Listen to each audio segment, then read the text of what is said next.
Will you take the red pill? In case that opening sentence means nothing to you, it references the storyline of the 1999 film The Matrix. In the movie, the hero Thomas Anderson, aka Neo, discovers that his apparent reality, everyday late 20th century life, is an illusion. Nothing that he experiences is real. For obscure and totally impossible reasons, Neo and most of the rest of humanity are comatose in pods, plugged into an immersive virtual reality environment. In The Matrix, the justification for humanity being stored in pods is that they are being used by the controlling artificial intelligence to generate power for a hellish future Earth. Unfortunately, this makes no sense, as it takes significantly more energy to keep human beings alive than they generate. People do not produce energy from nowhere. The movie's key concept breaks a fundamental law of nature, the conservation of energy. The concept of experiencing lifelike virtual reality was not original to the imagination of the Wachowskis, the siblings behind the movie. For example, there was a similar concept that was remarkably also called The Matrix in the Doctor Who TV show, first appearing in the story The Deadly Assassin, broadcast in 1986.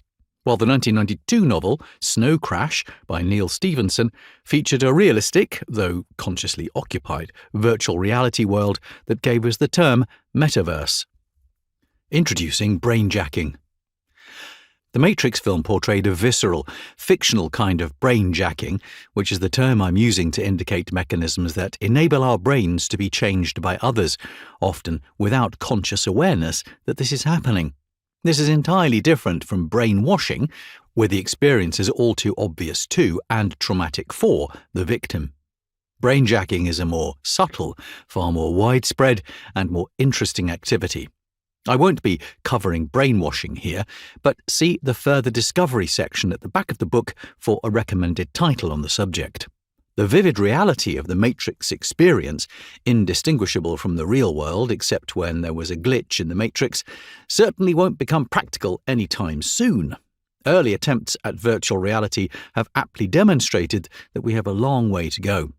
Whether you've experienced Second Life, which has offered a crude virtual world environment since 2003, or have seen the entertainingly basic metaverse implementation that caused Facebook's parent company to rename itself as Meta in 2021, you won't confuse what you see with reality.